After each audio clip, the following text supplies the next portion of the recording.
What's up? What's up? What is up, everybody? Hello, and welcome to Criticless Cast, formerly known as Critically Aroused. We are back. This is actually technically our 100th episode, the 100th time doing this, but it's been a whole year break, and we're back because we sold out.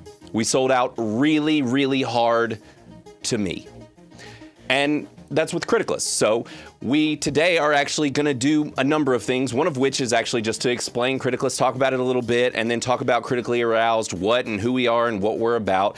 And then we are going to dig into a Dune Part 2, not Dune Part 1 review. And we're going to talk about that and then get into a little bit of streaming as well. We're going to cover some of that. And I have brought with me today the usual suspects. Now, if you can tell, I'm dressed how I dress every day. You know, I always look like this. It's known on the streets. This is just, I'm a businessman. Yeah, I'm a businessman, and this is how I look. And joining me as well is a very much not businessman, Mr. Christopher Kaus. Greetings. And Mr. Matthew Verlack. He is here as well. What's up, everybody? Long time. And so let's get on with it, guys. I think we can get back to business, right? Yeah. The usual. And actually, Yeah, Matt, they are probably getting a little bit of feedback because the sound is coming out of your computer, so it's going to be a wee bit loud because I know I can hear it over here. So Yeah, unless your headphones are just pumping. yeah. But it's been interesting because we are in a completely new studio and completely new personas, just the whole shebang. We're yeah, that's right. No. This is just me. Yeah. I've always been like this, 24/7, thug life.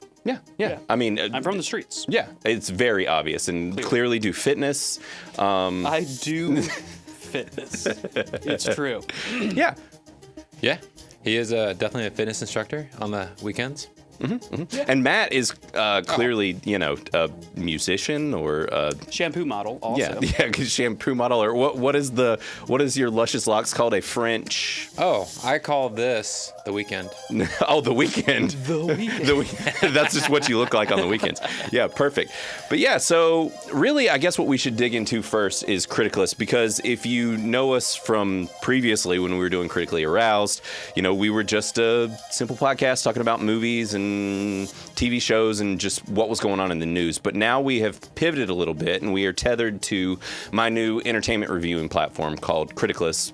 Go to criticless.com, and that is not to be confused with Craigslist. It is Critic and then less. So take the critics and just take them away, because who needs them, you know? And I mean, really, that is the whole point of this show, is that we're complete and total hypocrites because we are going to review a movie while, you know, Yes. throwing a little shade on critics. Because basically the whole idea behind Criticless was to give the people a platform, to give them a place to discuss and talk about movies. But, you know, the mainstay as far as entertainment reviewing has been Rotten Tomatoes. And if you're not familiar with Rotten Tomatoes, a lot of people go there because they think that that's what people think about movies. The problem is that Rotten Tomatoes is actually just an aggregate, a collected score from critics from all around the world. But the thing is that what's showing up time and time again is that the vast majority of critics do not align with general audiences. They just, as far as their opinions, especially the more and more politically motivated things get, they just don't seem to be on the same wavelength as a lot of the general audience. And these guys can attest to that as well, even from just the time that we did Critically Aroused, because we analyzed these scores and looked at them. And it was kind of what lit the fire under my butt to make this this app called Criticless. It's true. Yeah. So, yeah, we launched about, where are we at, Matt, now? 6 months? Okay, yeah. So we're sitting at about 6 months of Criticless being live and out in the wild. We're on Apple and Android and, you know, your mobile platforms as well as web. So we have two different versions. And if you were to ask me, I would tell you to go to the website, especially if you were giving us money. Especially if Apple is listening to this. He didn't say what he just said. Just ignore everything I just said. But yeah, so really, I mean, we just want to give an open, you know, social platform where not only can you review movies and TV shows, but what you can really do is discuss things, share with your friends. If you are not picking up on the vibes of the show, we dig the retro aesthetic. We really lean into it, and it's just all about having fun and being interesting and creative. Modern aesthetics are just very bland and washed out. Why don't you show them? yeah, we could show you, because now there's a lot of things to get used to with this whole format. Now we can show you guys what we're talking about. But yeah, if you take a look right now, this is what Criticless looks like. And this is our web feed, so it will look slightly different. But if you see, we actually recently added in a new feature where you can share YouTube videos. So some people that are content creators are sharing videos like the ones that we're making right now, but also we have people like Winefiend here who is just sharing kind of a joke video from an old Community, the TV show clip. And so you can actually just tether these YouTube videos to your reviews, which makes it fun. Now, granted, we've admittedly hidden this behind our Crit Club membership, but it's totally worth it. We've added in banners and backgrounds. That's another thing with Criticless, is that we want to make it individualized and custom. So we've gotten art from creators from all over the world, actually. We've got multiple people from Europe and all around. And basically, if you're taking a look at the YouTube video here, you can see some of the art that's been created. And these are some of our free tier backgrounds, and we have banners as well from all of these different artists. Really, really cool people, some of which, like Dave Denzara here, who did a lot of work. He's created art for The Strokes and many other things. And it's just he's very much on our anti-establishment wave with how we're handling Criticless, and just done some really awesome stuff. But he's only one of many artists, and if you want to check those out, we actually also have them listed within the app under our credits section, so you can see who has actually done art for us and check out their socials and give them some support and show them some love. But yeah, so you can customize your profiles, you can do your reviews, and you can even keep track of what you've been watching, and you can make lists. There's a lot of options with Criticless, and we'll kind of dig into them more as the podcast kind of continues over the weeks and, moving forward, just some of the perks and benefits we have. Yeah, it's hard not to gush about the app. Right. Because, I know this is your brainchild, but it's so much fun to use. And just get in here, and the communities that are growing constantly, it's a lot of fun to, interact with people. And it's funny, we have so many users that are like, oh, we don't do social media. Right. We don't have Instagrams. We don't have X accounts. Right. And then they're like, but we found you, and we can't stop. Right. Interacting and leaving reviews. It's like even I Miss Good Movies here. He's one of our kind of prolific users at this point, and he doesn't have really any social medias anywhere else. He's kind funny as fuck. Yes, he is a persona non grata. So as his picture shows here, and he's doing a lot of stuff within the app and helping us to build these communities, and it's been really neat to have these people that aren't active on other social platforms to kind of really hang out in Criticless and do stuff. So this is just a very brief introduction to Criticless and just showing you a little bit of what we've got going on. Come in here, set up an account, start a group, do some achievements, go hunting for some of those and get a badge. A lot of people do that, and there are all kinds of ways. I've kept it a little candid as far as how you can unlock these badges, but over time you'll kind of start to figure it out, and even communities have risen that are slowly kind of starting to share how they've figured out how to get some of these badges, which has been fun to be a fly on the wall and watch them try and figure them out, because we have still a few that people do not know how to get them, which is really fun. So yeah, just hop on Criticless, create your account, and drop your first review and say hi to all of us. And because I'm at Blaine, Matt is at Slipping to the Void, and Chris is at Crisco. Correct. So you can find us on the app, and definitely make that be the first thing you do if you're just now finding us. Hell yeah, come check us out. Yeah, and so I guess what we can do now, guys, if you want, is move into what's streaming, kind of what we've been watching. This is just a little touch on how the regular show is going to work going forward. Normally we'll do a news section, but there's really not a lot going on right now, and this is just kind of our test run. We're trying out some new stuff, and actually there's a good chance that if you see another video from us, it might not even be in the studio. We might be somewhere completely different. So we're really just testing things out, having a little bit of fun, dropping some YouTube videos for you guys and letting you know who and what we are and what we're about. So, yeah, let's go ahead and do that. Let's talk about what we've been streaming. And, Chris, you've been the quietest, so... I have. I've been enjoying the spiel. It's been entertaining and informative. Oh. But, yeah, for what I've been watching recently, I checked out, finally. I've been behind the curve. Haven't been watching a whole terribly lot. But it was John Wick 3. Parabellum, okay. I think it's what it's called. Okay. Okay. And I am a huge proponent of John Wick. Love it. Right. Get it. Want it. All of it. It's all great. the John Wick. At least the first two that I've seen.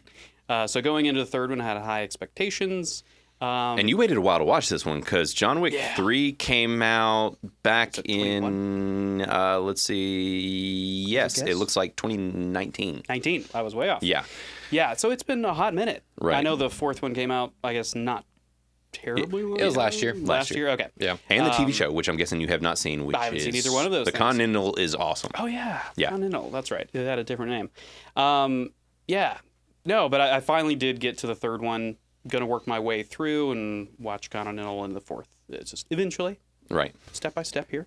Not gonna lie, each John Wick is worse than the last one, in my opinion. Really? I am getting that. Like my review, I can't remember exactly what I said, but I was just like, they're getting worse and worse, and like the gung fu is more annoying each movie. I don't like the franchise. I love action movies. man. But this franchise is not done it for me. I wildly 1 and disagree. 2 were really good. Really? Yeah, wildly disagree. Oh, I feel okay. like my voice So- is minority amongst people that will talk about the Wicks. You kind of are. Yeah. Well, I agree with you so far. So 1 and 2, great. Loved both of them. They were terrific. The third one, I almost actively disliked. So it would be Really? below a 50% once I do And my 3 was the review. one with where they added in Halle Berry as well. Correct. Yeah. So I don't know. It just didn't hit the same nerve of goodness, the Right. goodness nerve that the first two hit for me. Right. Yeah, so it I just wasn't that actually great for me. personally think that 2 is the best movie. I think 1 was a good setup. I don't think it's diminishing returns. I think it peaked at 2, and it has been going down from 2. I could get behind that. Sure. Yeah. Well, I mean, I've only seen one one other and one three. outside of that, No, but well- yes, first one was great. Second one was 4 even better. gets into like full blown Looney Tunes territory. Is Like, it like Fast and Furious? no, Yes, yes, it very much Because is. I can feel it It is going that way. It is. It gets. You into think it's that that far? No, but the next one might be. My review is hilarious because I go on a tangent about what the next movie should be, Uh-huh. and then I don't want to spoil it because it's kind of a spoiler about like how the fourth one ends. So I Right. won't say anything, but I find it hilarious. So people should go read it. Well, if and tell anyone me finds how funny I am. yeah, I was about to say, if anyone finds Matt funny, it's Matt. So there's one thing you should know about The Matt. king of comedy. Yeah. In Matt's mind, he's just always just on stage putting on a show. Hey, he makes me laugh. Yeah, he does. What can I say? It's really funny. That's why I'm around. That's why I'm on Right. the That's show. why we keep you here. Yeah. So I was highly disappointed with Parabellum, John Wick 3. So outside of that, I started watching, I guess again, I watched it somewhat when it was on TV, but Travelers. Yeah. Which I guess now Netflix has bought, and they are claiming it as an original of theirs, which seems shady to just Right. They do that every time they buy a something, and they're show. like, hey, it's original. Like, no, I watched this many years ago, somewhere, somehow. Right. It's one of those weird things where like you're watching episodes over again, and you're like, I know how this. It's like a deja vu. You're right. It feels when you're predictable. watching- Yeah. I literally reviewed a movie last night with a podcast called After the Weekend, and and you might remember it. It's Can't Hardly Wait. Do you remember that movie from back in the day? We probably saw it together in like high school. Probably. But yeah, long story short, I reviewed it, and the opening paragraph of my review in the app is literally that, like, I had this sensation where the movie was predictable, but it wasn't predictable. I had just seen it before. Yeah, that's exactly how it felt. Yeah. But it's been good. It's entertaining. I like the concept behind it. Obviously, there are some gaps in the plot, but something it's overlookable for the entertainment value. So Right. Yeah. So How far have you it's- made it? Because there's how many seasons are there now? I'm trying to remember even how many episodes have been I in don't the know. show. I just started from the beginning. I think there might be 3 seasons, but that's just a random guess. Right. But I think I'm 11 episodes into the first season. Into the first season. Yeah, Okay. and it's probably, I haven't looked again at the count, but it's probably one of those older style TV shows, so they probably have like 24 episodes in yeah. a season or something Right, like that. because it did come out in 2016 to 2018. Yeah. So, and that was the thing, is it was a Canadian show, but it actually it starred Grant McLaurin, who was previously known, or actually no, that was the actor. Wait, is that the character's name? I'm trying Yeah, his name it's is Eric. Grant. Yeah, Eric McCormick. Okay. I was going to say it's very, Yeah, very it's the dude close. from Will and Grace. Yes. Yeah, but it was a Canadian TV show. Mm-hmm. So, Anyways, yeah, it was just kind of an interesting thing. I remember that being what drew me in, was seeing him in it, and I'm like, oh, what is this? Is like a sci-fi show with him, and it's about like traveling through time, and yeah, it was a neat show. And it looks like there were 34 episodes total. So not total. total. Oh, okay. So so maybe it was just three short seasons. I think when Netflix took it over as well. I mean, Netflix likes their shorter seasoned shows, so it looks like season 1 was only 12, and I think that's kind of they followed suit after that. That makes sense. The math adds up. But nobody's reviewed it in the app, which kind of makes sense because it's a little more obscure. Yeah. Well, Chris is going to go and review it. Yeah, isn't he? Yeah. Maybe he's waiting. Maybe he's waiting to finish the show. Right. That's right. At least the first season. Yeah. At least the first. It is tough to like judge a show without. Right. Yeah, seeing at least a season of it. Yeah. So that's it for me. Nice. So Matt, what interesting things have you been watching? I know that the main one that you're probably going to talk about. I guess I'll talk about Avatar. Right. The Last Airbender, the Netflix live action adaptation, dropped. What was it, like a week ago now? 2 weeks ago? No, like a week. Yeah. Well, it's relatively short. It's 8-hour-long episodes.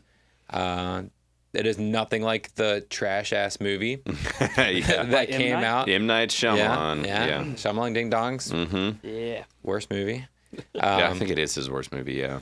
But we finished it last night. I really enjoyed it. I thought it was a good show. Yeah. And now I will say, and I said this in my review, like I don't fully remember the cartoon. I watched it probably even 10 years ago. If not longer.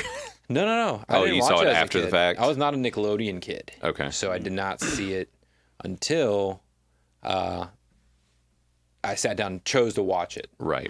I really enjoyed the show, as most people that watch it do. Yeah. But I don't fully remember it. So watching this separately, I was like, oh, yeah, the cabbage guy, or, oh, yeah, this. Right. But I didn't have any problems. I know some people are going, oh, they've changed too many things. And I was just like, they had to. Like, you're talking about a cartoon show that has 20-some episodes. Right. You trim it down to 8 episodes somehow. Right. I mean, that's just how it works. Even if they are an hour long, when you trim something down to that many episodes, there's no way that you are not going to take a substantial amount out of it. Because I mean, even at an hour long, 30 minutes, if you were to technically consider those 2 episodes per, I mean, you're still, well, I guess you're at 20, but like 20 episodes, but it's just live action does not work the same as animation. Like, it just doesn't. Right. It doesn't. And you can't, you would have to hire a whole bunch of extra casting, and it ends up becoming very expensive and time consuming. And I mean, it makes sense that they shortened it. It's the same for One Piece. Like, it makes sense. But also, do you want an exact replica? Right. Like, do you want it to be verbatim, frame for frame, exactly the same as the cartoon? That's almost uninteresting. Right. Like, at least that's the same thing with like mashups from the music perspective. Like, whenever somebody does a cover, I don't want an exact same genre with the exact same tones and melody and everything. Like, mix it up. Like, add your own little flair to it. Make it interesting, because I'll just listen to the original or watch the original show if that's the case. Like, because it's probably going to be better in most cases. Right. So I appreciate the little subtle differences between the original and this live action. Yeah, I agree. And I mean, the thing is, so we've started the show as well. I'm watching it with the kids, and both my kids love it and adore it already. Like, they are all in, 100% in. And they're just, at this point, I've been so busy, we haven't been able to burn through it as fast as they want to. Like, it's just every time I'm home, they're like, all right, can we like watch Avatar again? And so we're 5 episodes in. Now, the one thing Matt and I were talking about off air is essentially that they've clearly gotten different episodes different directors for different episodes. And there is a part in which on episode 5, it's almost jarring. I do not know who's directing it, who the shift was. But up until episode 5, I was like, this is phenomenal CG. All the bending looks amazing. I don't feel like anything is like serious green screens. It is just like firing on all cylinders, every single episode. And then we hit episode 5, and it was the moment it starts, I'm like, there's a green screen. Also, like, they are not riding Appa, the big flying cow thing. Yeah. They're Sky Bison, yes. Like, there were multiple things where it was it was almost jarring because all the other episodes were so good. Yeah. So I don't know what they did with pivoting around to different directors, but they clearly need to get more cohesive. That's interesting. I wonder if it was like a money budget thing where they like blew it all in the first 4 episodes and then it kind of fell off. Come on. money-wise, This is but- Netflix. Right, it is Netflix. Like, they're getting more like stingy, I feel right. like. Well, and a lot of weird things have been happening lately within Hollywood, even just in regards to switching around directors and a lot of casting. There's just a lot of internal things happening within this company, in these companies right now that are causing a lot of chaos with production. Sure. And I mean, there's been a lot of documents being leaked in regard to multiple studios, whether it be Amazon, Disney, and there's a lot of really odd, what they consider to be diversity hire things happening that are actually clearly screwing up production on different projects, where they're putting so many restrictions to help quote unquote diversity that they're actually crippling half the things they're producing. And I'm not saying that happened on Avatar, but it is clear that many shows are being affected by studio meddling. And I would consider things like forcing diversity hire, and not even just with employees, but even as far as how they handle plot lines. Like a recent thing leaked, actually our friends over at Film Threat, they released an article where Amazon was even controlling certain plot lines that are happening in shows, to where they are controlling like scenes in which men help women and considering it toxic. Like, I mean, that is like, That's why I don't help women at all. yeah, I mean, most of us, you see a woman suffering or, Look at me. yeah, please. Yeah. I mean, I don't obviously. help women. Yeah. You're just, if there's a car going to get hit, let him get hit. I mean, why are you going to put your life at risk for a woman, please? It's life. Yeah. I mean, seriously. So, I mean, and I'm not saying that that's what happened on Avatar, but there is some really weird stuff happening in the industry right now, and it's strange, and I think that it's causing production to get really jarring with some shows. Sure. And making it scenarios where people that might not need a job get a job. Yeah. And so, I don't know. But this show is still very good. I think Avatar: The Last Airbender is excellent. My kids love it. I am loving it so far, even if episode 5 was a little jarring. And Matt, you gave it a pretty high score on Criticless, correct? Because yeah, I think I gave it one of the highest 82 scores at this point. A most excellent. Yep. Yeah. And it's been a slew. Kind of like, Wine Fiend also gave it a 81. 81. Yep. So there's definitely some. It's been a variety of reviews. Yeah. Some people are not as hot on it. The Some first people that came enjoy in it. were really rough. We had a user, Damon What If, he gave it a 5%. Just he railed on this show, but he's It says there's clearly spoilers. Don't click on it. Yeah, it doesn't pull it up on web, actually, so we're safe. But essentially, in reading his review, he didn't make it past like episode 3, but he is a hyper purist. He was wanting the same thing. And whatever, if that's what you're into and like, and Sure. I mean, that's your opinion, that's what you want. But then we have some of our others, like Banjo Sandwich, who's one of our regulars. He kept it right in the middle at around a 50. And so people are kind of all over the place. I Miss Good Movies was hung in the rad territory, which is 73. And honestly, right now, as long as the show stays on par, I'll probably be somewhere with Matt in that low most excellent range. Yeah. And I think if they keep rolling with the way that they're doing the show, it's going to stay really good. I think it's great. Yeah, I guess it's really about people's expectations going into this. Is like, if you're judging it based off of how accurately it replicates the cartoon, I'm sure that's going to be a different score than if you're just going based off of, do I enjoy this? Right. It would be fun to watch this as somebody who didn't see the cartoon and just, get somebody's perspective who hasn't watched the, cartoon version of Avatar and be like, do you like it? Like the live action. Like my kids, for example. They're not. Great. They haven't seen the cartoon. They haven't really seen the cartoon. So it's like when you look at them, for example. Well, get them on the app. Right. All right. Dude, listen. My daughter wants it on the app so bad, but her phone has like an age protection. And so basically with Criticless, because we are technically social, we get hit by the age block. Right. So I think it was a joke. Right. Well, honestly, I wouldn't really care. Actually, one of our devs' kids is on the app as well. It's really funny. He uses his dad's account. And when I see the review pop up every time, I'm like, that's totally his son. It's like, this is super cool. And it's just like 100%. I'm like, that was definitely his kid. This is awesome. Excellent. So, yeah, I mean, and honestly, at least up until this point with our users and the atmosphere on Criticless, it's pretty safe.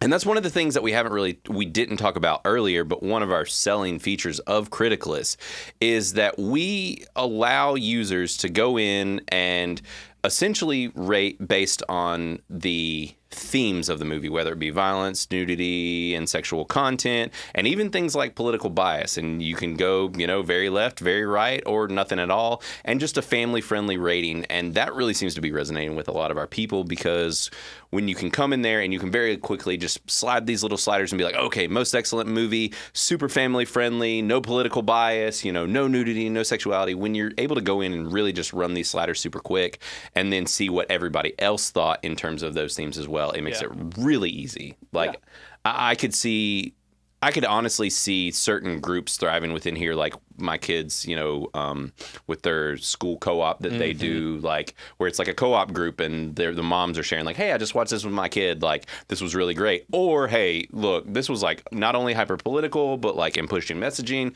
but it had like some weird sexual content in it. Like, don't show your kids. Well, that's like even with Avatar, the Airbender. Right. It's episode 6, I think. It actually gets this really creepy. Or episode 5. I think it's literally the episode that I'm on. Yeah. And so at first I was like, I could probably watch this with my son. And then I was like, well, actually, it's a little violent.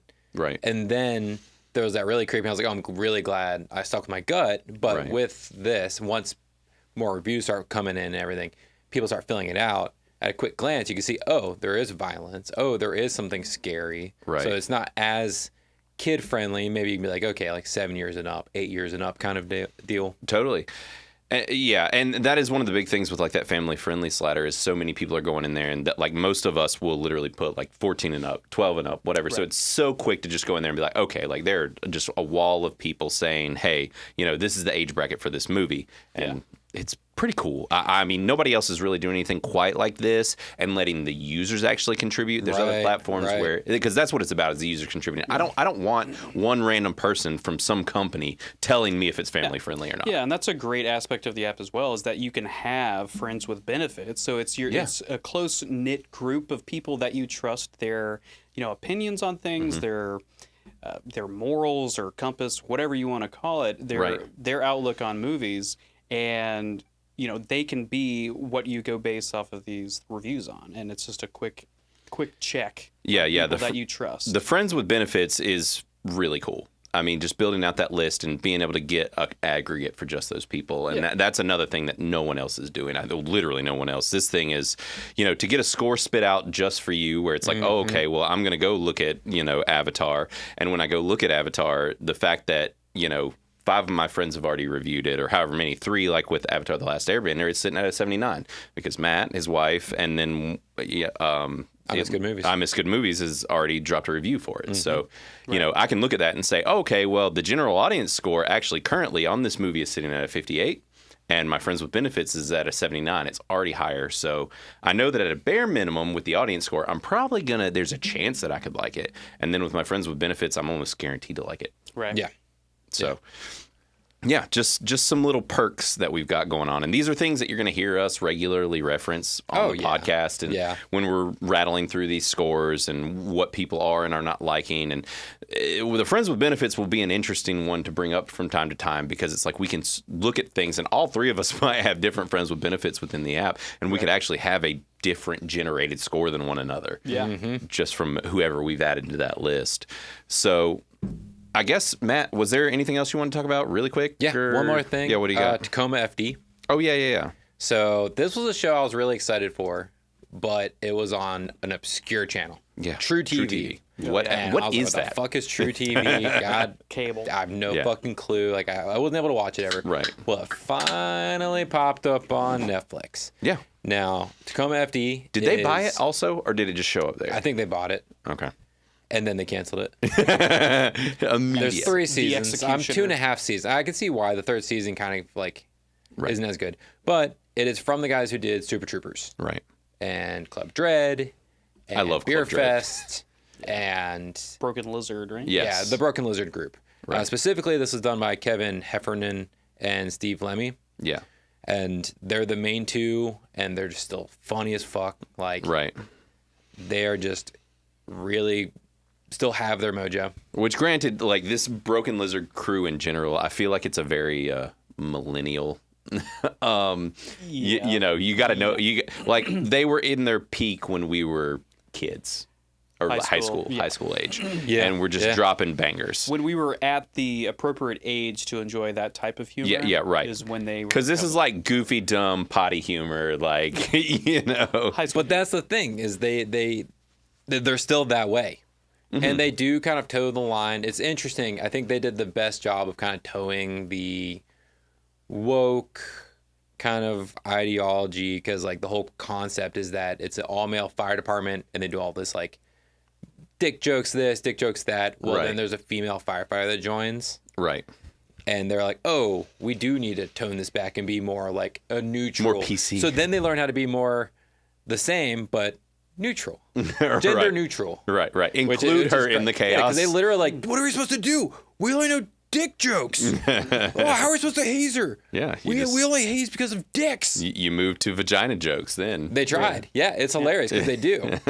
And so that's where I appreciate it, because they don't like shy away from it. They take it Team Ramrod by the front. Right. I mean, Right. It's, Head on. yeah. That's awesome. So now it's on Netflix. I'd recommend people to go watch it. Right. And like I was saying, For an like, easy like half-hour comedy too. Those are yeah, kind of and hard it's to just find short, nowadays. and it is more like every episode's kind of its own. And you do see some of the other Broken Lizard guys popping in every once in a while. Cool. And there's other like comedians that just hop in every once in a while, like, oh hey, Right. it's that comedian I know. So That's awesome. I would recommend it to everybody. Nice.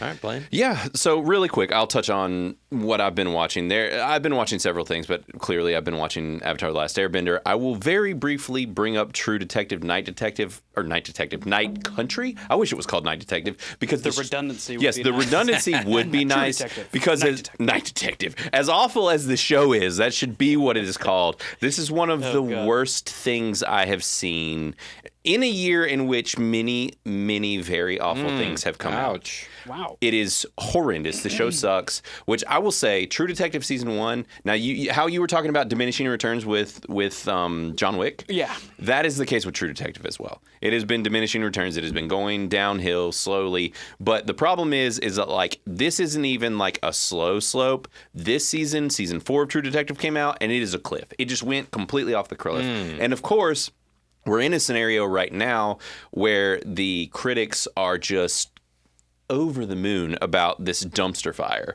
And I don't really understand what's happening. I mean, this show is very progressive, I guess we could call it. Okay.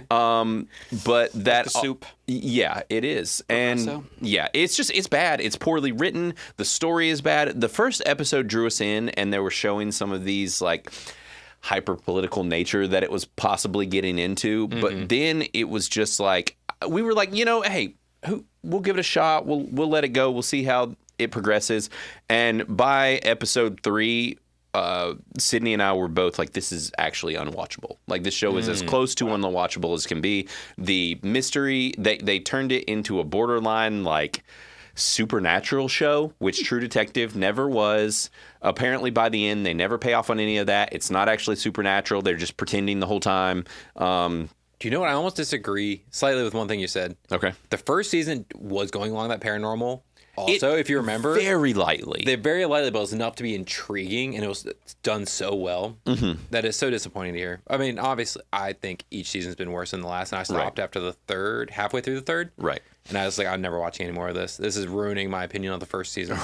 Right. And that's kind of where we've reached, because season 1 was what I would consider to be a masterpiece of television. Yeah. And now, apparently, Nick Pizzolatto, who did the first season, he has thrown shade on this season. And they're now trying to cancel him because they're considering what he said to be toxic, which is that the show is trash, and it is trash.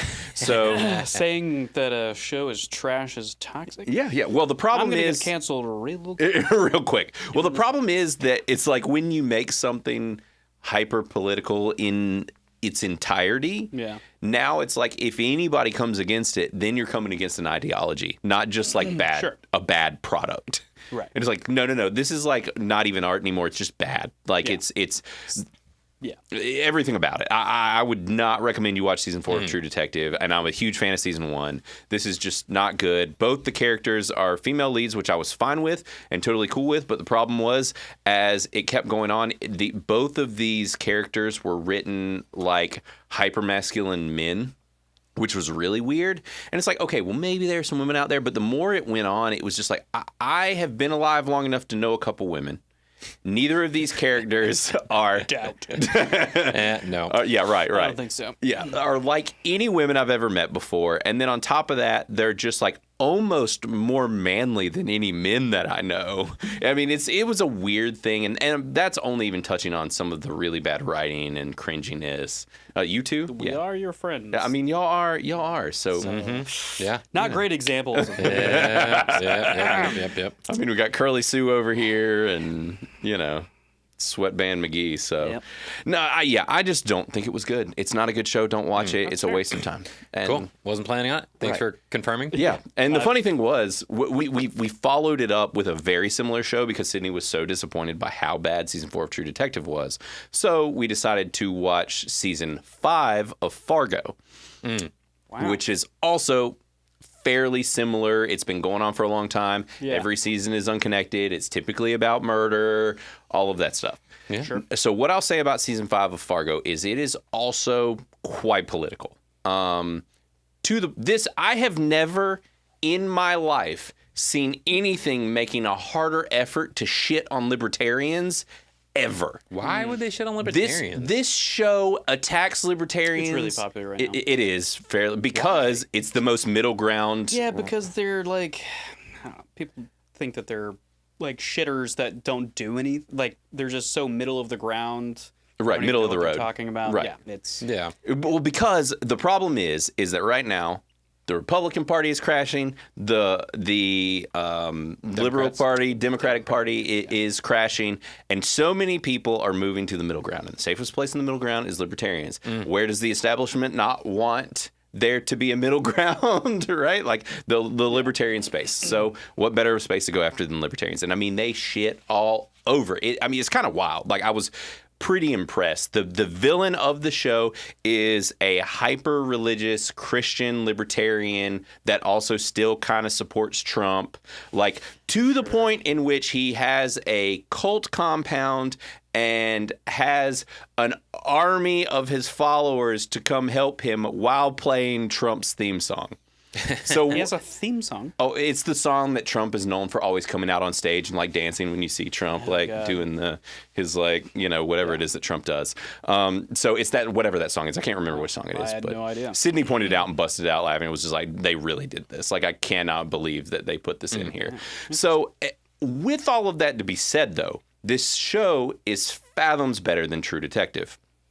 It has the original creator of Fargo that has been there the whole time. He is controlling the show. Clearly, he has moved into a political direction. Sure. But he is still writing quality things. That's the whole thing with the new season of True Detective. The original creator, Nick, is not involved. Yeah. They went full-blown diversity hire from top to bottom and went that way with the story and everybody involved. They just completely started from scratch, basically. This, with the new season of Fargo, is not the case. Yeah. It's got, and that's the thing. There's nothing wrong with diversity in a cast. Sure. And different types of people even involved with production as long as you're hiring the right people for the job. But the problem is, that, as we were talking about earlier, that's just not happening in a lot of places anymore. They're forcing it on the studio level. Yeah. And, whenever you have these kind of cult classic situations where, it was a cult classic movie that they made into a show, you do want to keep the spirit of the show or movie, whatever it is. Like you want to maintain some kind of thing that made it popular, right? So I think keeping some of the cast, or at least the direction that you want the plot to go in, similar to the main vein that made it popular, then is a good strategy. Yeah, no, I agree. And even like with something like Fargo, it's like, it's almost jarring in some of these new things where they try to do a lot of this, and it's like Fargo in real life is probably like one of the whitest places on the planet. Like, let's be real. Like we're talking about flyover middle America, like go to the Midwest. Yeah. And you're gonna be like, wow, this is real white. Really, really white. Because my in-laws now live out in the Midwest, and I never really realized. Right. And then we go out there, I'm like, oh. Yeah. This is Crackerville, boy. North Carolina ain't that white anymore, I guess. It's just tapioca pudding as far as the eye can see. Nah, man. What do they call it? Hot meals? Hot Meals? What is a hot meal? No, it's a Hot Wheels. Hot No, Wheels? it's like car. casseroles. Oh, it's a It's casserole. like a casserole dish. It's what they call them, like hot pies or hot meals or something. Yeah. Shoe fly pie? Hot dishes. What is a shoe fly pie? Is this another? Shoe fly pie. Oh, is this a that's criticism? Pennsylvania. Nah. Oh, okay. No, PA. It's a PA thing. no, but that's just something that they're known for out there. Right. So it's like casseroles. And shit. Oh, okay. Yeah, that was all my mom made growing up. Just casseroles. Same. Wall to wall casseroles. Green bean. Yeah, green. Broccoli. Yeah. Sweet Hamburger. Just potato. Hamburger casserole. hamburger casserole. Heck yeah. Like a biscuit in there. breakfast. Casserole. If Yeah. you put any word in front of casserole, I'm gonna eat that shit, and it's gonna be terrific. It is going to be fantastic. It's going to Shit be. casseroles all around. I mean, Look, hey, it's probably I'll going to try taste good. Don't shit on it until you try it. Right. Or shit on it then try it. Well, that's I don't know how how you it make it. works. No, that's how you make it. Oh, Yeah. you make yeah, it. yeah. You shit in it, and then you try it. But it's guaranteed if it's a casserole, it's going to have a biscuit. There's going to be a biscuit wrapping the entire pan, Yeah. so it'll just be a shit There's biscuit. gluten in there. Yeah, I will die. For sure. I will swell up like a balloon. So, yeah, but with all that to be said, though, actually, like if we haven't reviewed the new season of Fargo yet, but Sydney and I were both. Sydney would probably put it in the most excellent territory because regardless of how political this show was, it is still fantastic. Yeah. The story is excellent. It has a really solid cast, which every season of Fargo has been known to do. They've just keep really kind of casting a lot of these well-known actors to play very interesting roles. This show is fun. It's very good. I really did hate the political nature of it because this season, if it had not had that, it might have been sitting at like a 95% for me. That's like how well it is. Wow. But it's more of like a rad because it was so hyper political and focused that it just really kind of killed the vibe for me a little bit. Yeah. Is it just your, little, My little, proclivities. little sensy? Yeah, I'm a little sensitive. about Well, politics? clearly I am a little sensitive about the political stuff. I'm just so sick of it. But that being said, also, leads to your high praise of Right, so right, if right. you can overlook this, then it must be terrific. Right, exactly. And that's I guess kind of the point I'm making. And with our new listeners, a lot of those people aren't going to know that. Now, granted, if you've been on Criticless, then you know that I'm really sick of the politics being shoved in stuff. I mean, I've written reviews that have made people delete Go read his the app. Barbie review. Yeah, go read. No, don't. If you don't agree with me. Agree? Little French thing? Yes, if you don't agree with me. No, yeah, well, that's the whole thing with Criticless, too, is that we want to make a platform that's more focused on really positive discussions, right? And it's like, this is about entertainment. It's about the things that we like and enjoy. It's about having fun. And the fact of the matter is, whether it be Barbie or Fargo or True Detective or whatever it is, if the politics are in your favor, right, and it is injected into a show, you are going to know that people are not going to like it. And there are going to be people that do not agree with you politically that are going to be against whatever it is, the show, movie, whatever, if the politics are injected into it. You're going to have people that disagree with you, right? And that aren't going to like it, whether it's in your favor or not. And I would feel the same way. Like, let's say that the most, well, I don't know, because as being a libertarian person, if the most libertarian thing was ever made, then it wouldn't have anything political in it. So I guess I can't say that. But if I was a right-wing person and something came out that was hyper-political, I'd be like, yeah, if you're on the left side of things, you're probably not going to like it. I'm not even going to fight you about it. This is right-wing as shit. And you're going to not enjoy it. So that's the thing is I'm like, I don't think that we should be getting up in arms if our politics are being pushed in things for people that disagree with it. It's just kind of like, yeah. Like, you be honest. Just be honest about it. Right. Just accept it for what it is. And Right. be like, yep, Yeah. it is. This was in my camp, and I freaking loved it. I ate that shit up. Yeah. And I mean, that's, that's kind of how it's always been, but we've become so hyper-politicized that it's like anybody that disagrees with us is the enemy now. Right. And that is actually, luckily, as we were talking about earlier, starting to kind of shift. And a lot less people are just kind of over it. Yeah. They're over the infighting. They're over the Drama. Yeah, they're over the drama, and they drama. we should all just be libertarians. Look, let's smoke a doobie. Yes. Wait, can I say that? Yeah. On YouTube? No, Censor maybe. that. Yeah, you can't. By a doobie, I mean... Yes. Cheddar cheese.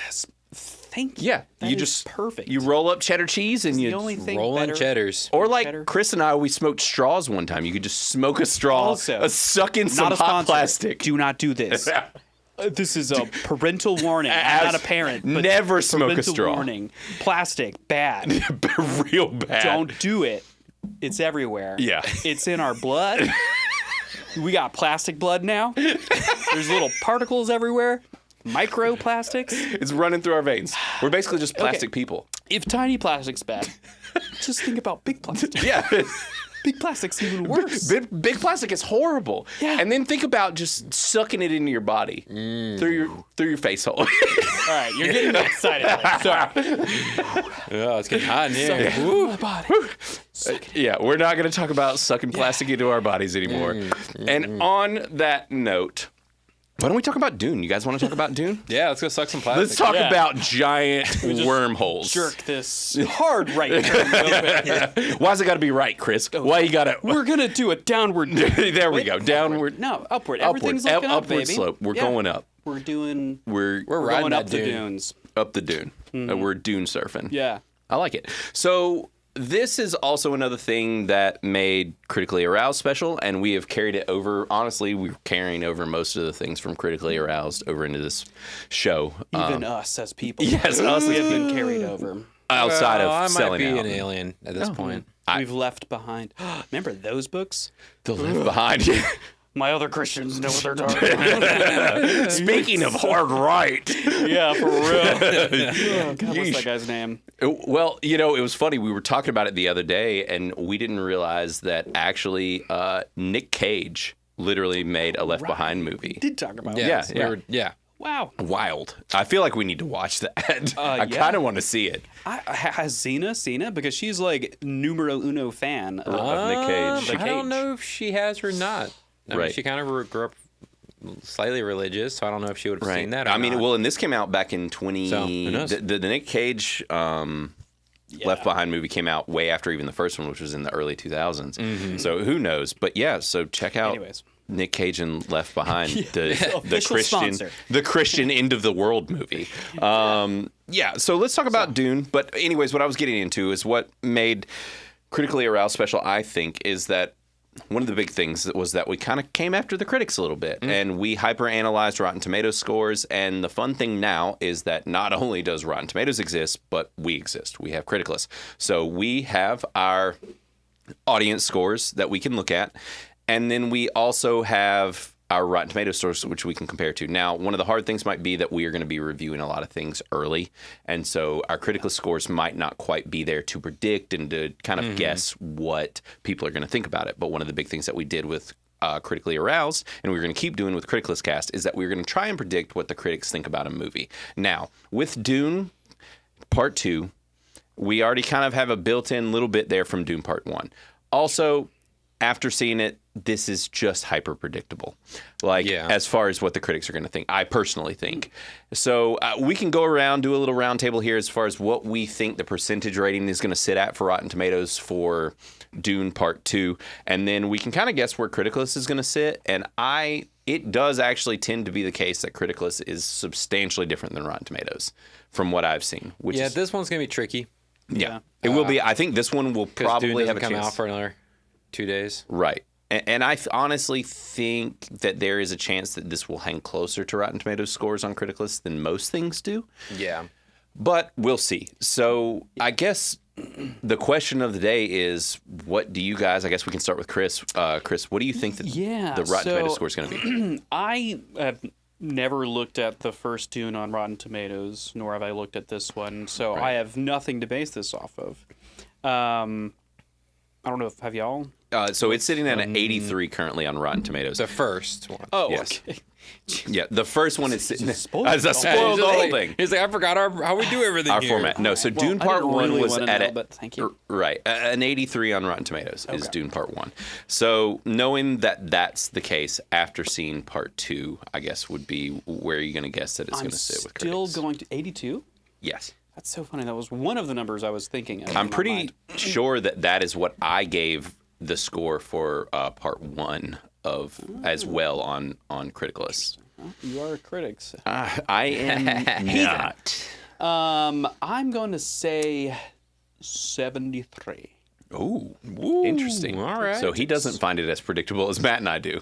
Yeah. Now, the problem is that with Matt and I predicting it, I think we've both already seen the score. I don't think I've actually seen it on Rotten Tomatoes. Okay. So It's I not a have. prediction if you've seen it. I know. I don't know if you know what that word is. But No, if you've already seen the number. Well, if you've ever met me, you know that I'm extremely delusional. And so, therefore, I can Fair make enough. up whatever I want. Yeah, that's right. Typical That's right. Blaine. Yeah. We're back after however long, and Blaine's already looking Already at cheating. the scores. Yeah. So, Matt, what do you think the score's going to be? All right. So in my mind's eye, I think the critics are gonna probably follow suit with the first movie, and I'm gonna say an 85. An 85? Better. Yeah, I think Okay. a little higher than Chris, but I don't think it's gonna be in the 90+ range. It's a lot higher than me. It's higher than their rating of Dune 1. Yes. Yeah. Okay. Yeah. Which, well, the general consensus about this movie and hearing people talk about it is kind of like, with it being a 2-part movie, you know, you've got Dune Part 1, you've got Dune Part 2. Dune Part 1, for most people, its success depends on Dune Part 2. So it's like your Dune Part 1 review might even go up in percentage. Sure. Now, granted, it can't on Rotten Tomatoes because that's not how Rotten Tomatoes works. Yeah. But if you were a Criticless user, you could go in and change your score and raise it or whatever you needed to do. Yeah, you can change your scores. So, which I have done more than once, actually. Quite often, it's actually been to lower a score. I'll go in, leave really hype. Like, I'll be And like, you'll read reviews and Right. be like, I guess I was wrong. right, I'm an idiot. I had time to lower my score. Yeah. No, most of the time, honestly, it's just that after marinating on something, I'll be like, that really wasn't that good. I was kind of just hype after seeing it, and like it wasn't. I was kind of full of shit. Yeah. Yeah. So, with that being the case, though, you guys are thinking it's going to be in the 80s. Do you think that Criticless viewers and the audience score is going to stick in the same or higher in I that said zone 73, but Well, I do know the audience score. for Criticless? Yes. Which one? 2. Part 2. So part 1, Criticless audience score has 26 ratings, and it's sitting at 82%. which is the same Wow. as Same as critics. Right. Yeah, which is the same as my personal Rotten score as well. Tomatoes. As Rotten Tomatoes, Criticless is the same. My personal score is the same. Seems like 82 is really the hot spot. for number 1, yeah. Yeah. And granted, my Friends with Benefits score is a 92, so it's 10 higher. But so that's where Dune Part 1 is. Where do you think, Chris, the audience score is going to sit? So are we talking about like in right now? the No, moment? Or are we talking we'll about, like, in a say week? probably we'll come next back in time? like a week or so, and Yeah, we'll we can take come a back look. next time and Yeah. revisit. I'm going to say across the board, I'm going to go 89. Okay. Yeah, no, that sounds really solid. And actually, I won't tell you what it is, but we have 7 It's not viewers. solid. That's Rotten Tomatoes. Totally. Oh, Rotten Tomatoes? No, that's totally different. No, well, I mean Criticless. We already have doing part 2. Rad. Yeah, yeah. It's most excellent. Most excellent. Yeah, Yeah, would be. that's the Yeah, word. we already have 7 reviewers in Criticless as well, which we have several critics in there as well, and content creators and things of that sort that have already seen it, and obviously we've all already seen it, which is early. Well, as of that, recording like, this. AMC just did that Yeah. sneak peek for anybody who wanted to see it. Nerds. Right. So, with that being the case, I guess we predicted. We are still thinking that this movie is going to hang in most excellent territory. Yeah. Oh, yeah. Regardless. So, all right, cool. So, what we will do is we are going to head into our actual review. But what we'll do is we'll give our opinions spoiler free. Very brief summary before we actually dig into things. And that's kind of what we've always done in the past, and we want to kind of keep doing that so that you could listen up to this point and see what we have to say before we really dig into spoilers. Yeah. So, starting right now, we're going to be our spoiler-free reviews and opinions for the next probably 5 minutes. So, guys, I think I know basically where you guys sit. So, I will go last on this. Matt, what do you think about Dune Part 2? I really enjoyed this movie. Now, I will say I gave the first one like a 98%. Okay. And I think this one, I will probably give it very close to that. Wow. The only reason I wouldn't is just some casting. Yeah, agreed. I already know what you're going to But say. that's the only, like, my only, like, beef with the movie. I can see Right. where people won't rate it that way. Right. And we can talk about that more. So I can see why some people will give it lower ratings already. Right. When I stopped and thought about it, but when I was watching it, when I left the theater, I was just like gobsmacked. Right. By like how they did it 2 times in a row. Mm-hmm. So that's where I sit with it. Nice. So Chris, you're Most processing what Yeah. Matt just said. So where are you at with it? Casting. So you haven't figured out. The second that he said it, I knew exactly who and what We'll he was get talking into about. it. Yeah, we'll definitely get into the casting choice. Baby. The baby. Spoiler free. Yeah. The fetus. The fetus is the worst casting. I mean, seriously. How many Life fetuses? happens at conception. Yeah. Getting canceled early. Listen. Hey, look, spicy out there. No, I loved it. It was great. I think it was actually, I enjoyed it more than the first one, which is rare for me because I'm normally an origin story kind of guy. Yeah. Just a dude that loves the beginning, you know? Yeah. I'm an Omega kind of guy. Right. Alpha? Shit. Greek. Floridian slip. Yeah, no, I loved it. I thought it was really good, really enjoyable. There was, I don't want to go into too much, Too deep route. detail, but yeah. All right, nice. Well, I guess I'll go ahead really quickly and say what my thoughts were for it, but we've already had a technical malfunction, so this has been fun and a good test for this podcast. We've already got one camera down. It's my dildo. It- It malfunctioned. Oh, really? You brought that? Is Yeah. it inside of your body? Yeah, Okay. Makes sense. That's where most people keep them. Or a glove. So, yeah, I think I'll probably be the outlier of this, but I think this movie is a masterpiece. Okay. I think it is Start. sci-fi perfection. In Criticless, I would probably give this like an 87 compared to my 82. So it's still doing good. Better. Still doing better. Still a real solid score. Right here.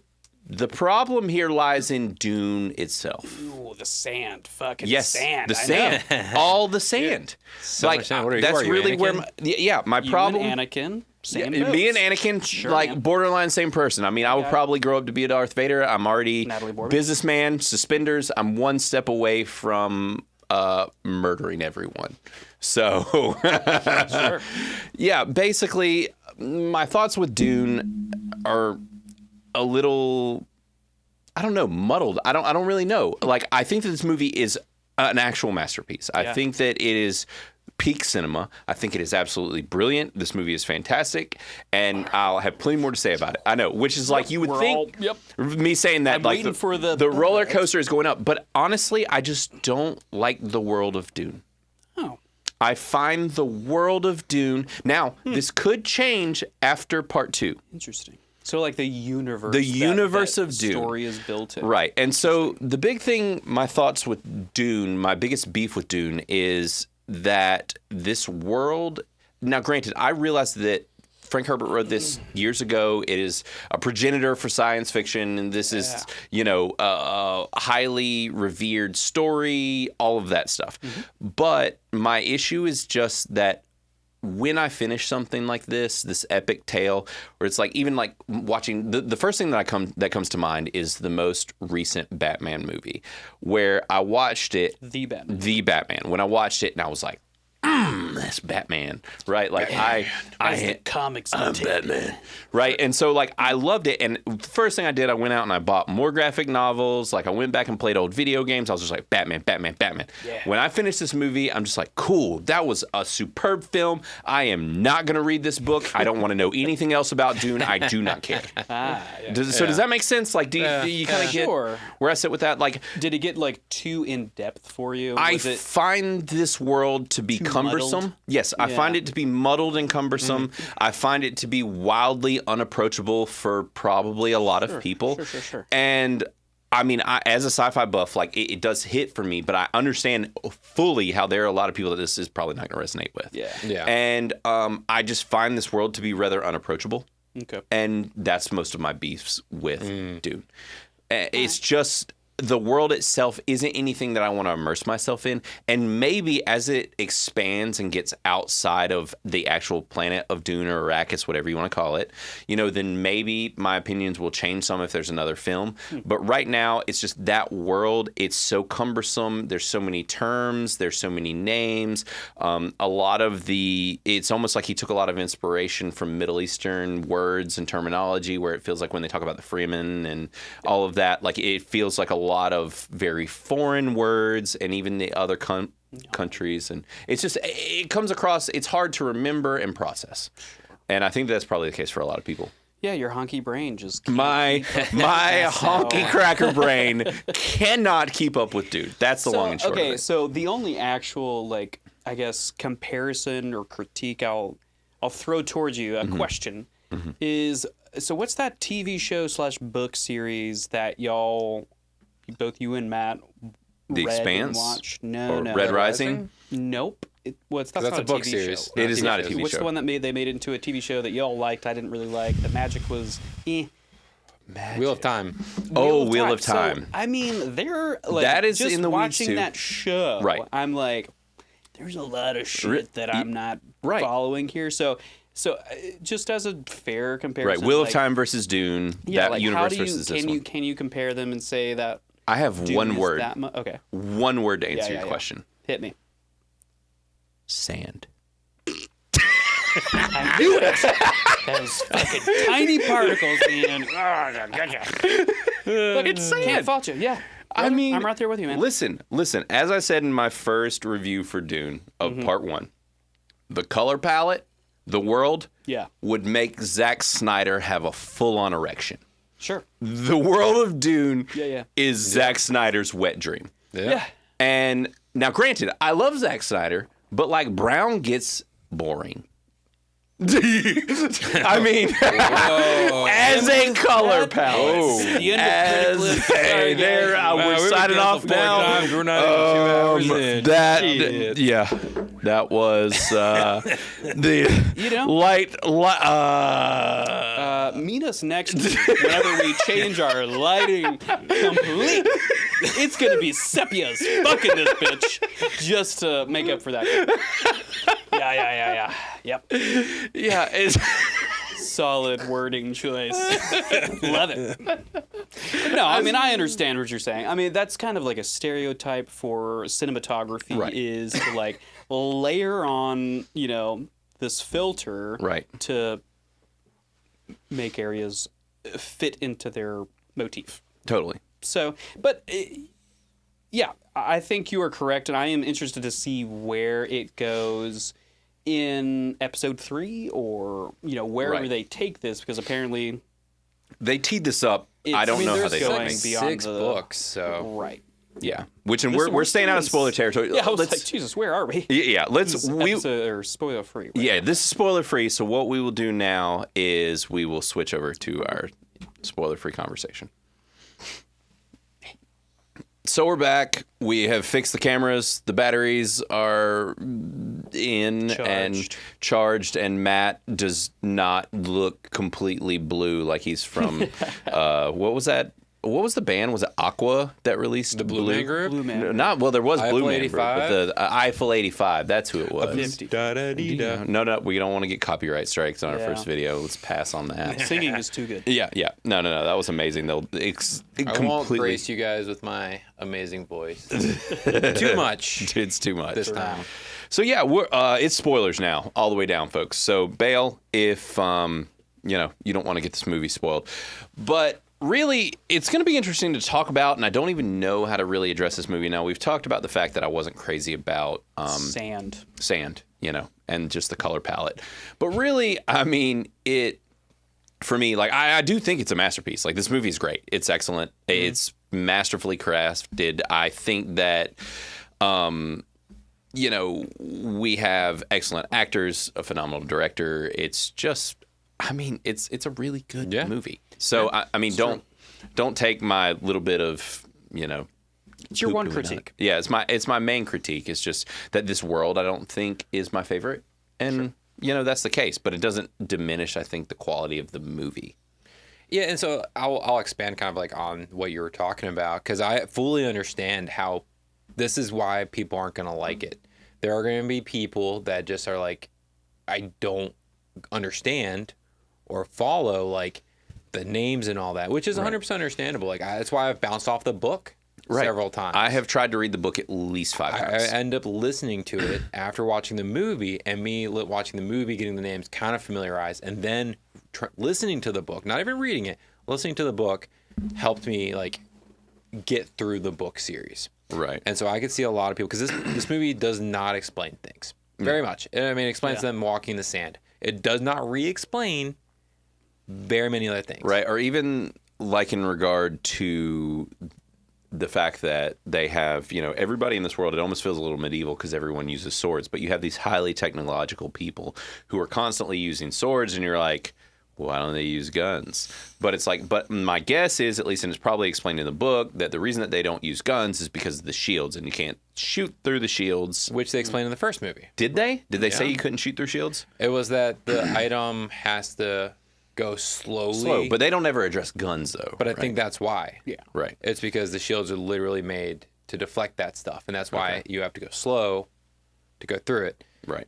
And so they had to create special weapons. So that's why in the first one, it's like they shoot somebody in the back with like a slow moving dart. Right. And he can't get to it in time, and it gets him in the back. Yeah.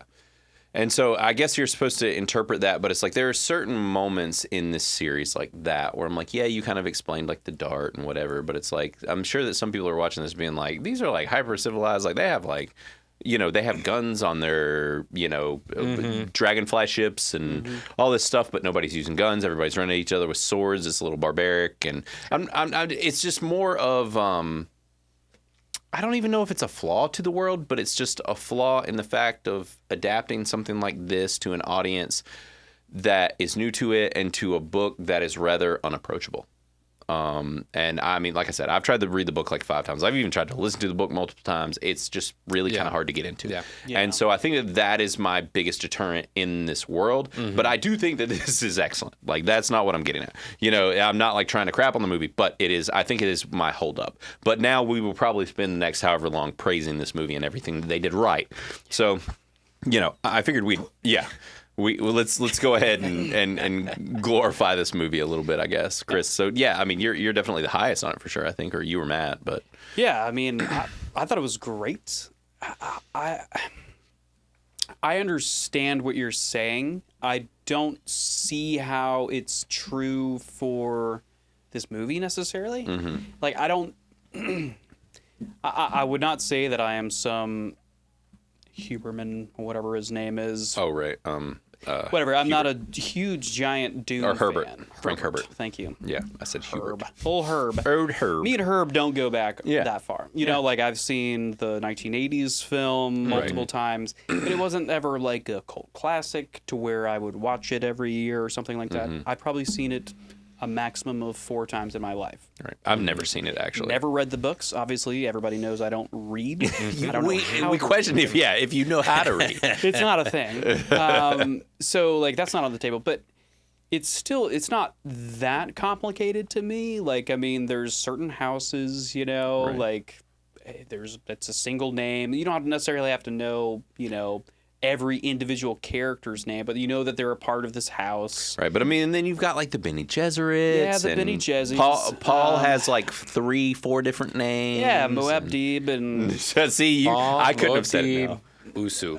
Yeah. yeah, the also No, but you're forgetting his new also last name. He's also a Harkonnen. Atreides Harkonnen. Yeah, I didn't realize how deep the incest went in this. Yeah. but Well, it wasn't incest, really. I just It was call just anything that his weird mom. like that. If it's weird, it's just I that don't really know what mom- the word means. It fits in this in my mind. Yeah, because it was more just that his mom was a Harkonnen, so it's not incest. Right. It's just blood. Look, you don't know who blending. they're fucking. Okay. It get real freaky up there in space. But yeah, I mean, I don't think it's that extraneous of a thing. I mean, I respect your opinion. Right. You're in a safe space here, Blaine. Am I you though? feel comfortable. Am I? I don't.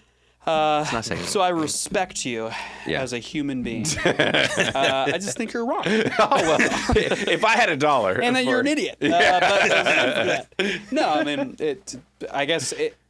I'm sure that there are definitely universes that I can be very confused on. This is just one, I don't know, for whatever reason, it fits for me. But Right. but I do love it, and it's great. I think the second coming of Dune made me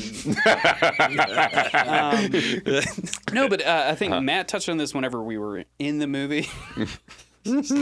Sorry. Yeah. He didn't touch me. In the movie, I mean, did he? It was a dark room. It was Like, pretty dark in there, though. Yeah. No, but we got goosebumps. you got goosebumps together, did you? When he touched you in the movie? Goosebumps. It was touching. No, but it was, I don't know, there is something about this movie that really gets me going. It's like a shovel, and the sand is piling up over your head at this point. No, but it was like the speeches, and there is a lot of emotion behind it, and him like becoming. We've reached peak maturity right now. We can't say becoming without it becoming. Coming. Yeah. No, but it was very well done, very well executed. Tom Hiddleston, Tom Hiddleston. Tom DeLonge. No, none of these people. Tom. It's Timothée Chalamet. Wait, it's not even Tom. No, it's not. It's Timothy. Whatever. Not T- even Tom. Yeah. T. Chalamet. Mr. T. Yeah. Nope. Yeah, Different. Timothy Chalamet. Yeah. Yep. The Chalamet. Yep. Did great. He did. Loved it. You know- I think he did. He really like embodied somebody being in that position, Sure. becoming enlightened with drugs. Right. Totally relate. As one does. Yeah, and becoming a religious symbol. So Yeah. yeah. Yeah, no, I with this movie, I guess also I do agree with all that you said. I think a lot of people also have beef with Timothée Chalamet for whatever reason. They don't like him. I think he's just a little too twinky for some folks. But you know, I mean, for you, like, I mean, you know, like, but really, I mean, I guess the one other thing I didn't bring up with this story, and I mentioned it to Matt actually after we saw it. We were in the office, and I said my one only other beef, kind of with just this story so far, is that I don't dislike it, but I find it rather predictable. Sure.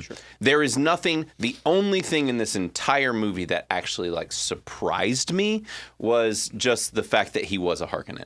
Like I did not see that coming. Yeah. How much of this can go back to what you stated at the beginning of this, of saying that it kind of was a forefather laying the foundation of sci-fi as a whole. So I agree. So I can see that. With that being the case, like with this being, you know, the grandfather of a lot of sci-fi, like I get it. That makes sense. The daddy. Yeah, the big daddy of sci-fi, the Dune daddy. The space daddy. Yeah. So, I mean, it's not really for me, like, it's not necessarily a huge beef. Like I said, I mean, if I was giving this, my Criticless score will probably be about an 87. So, I mean, it's still quite high. Yeah, and still a most excellent. Yeah, it's still a most Middle excellent. of the road most excellent. Yes, exactly. So, I mean, this is not a poo-pooing on the movie. And I think, dude, honestly, for me, and we haven't mentioned him yet, but Javier Bardem was a mother-freaking rock star in this movie. He brought the comedic. Yeah, he was so funny. We laughed so much He at him. wasn't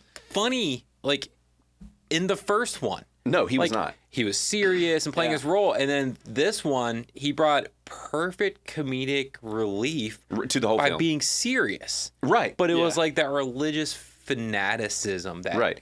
But he's like, oh, the Messiah Another did sign. it. Oh, it's a sign. And the whole audience was laughing at the cackling. right times, except for Christopher Walken. Yes. Okay. So yeah, Everybody laughed it's time to get into the because Walken. that was fucked up. Matt despises the casting of Christopher Walken. Oh, That is the worst casting I've seen in my entire goddamn life. Really?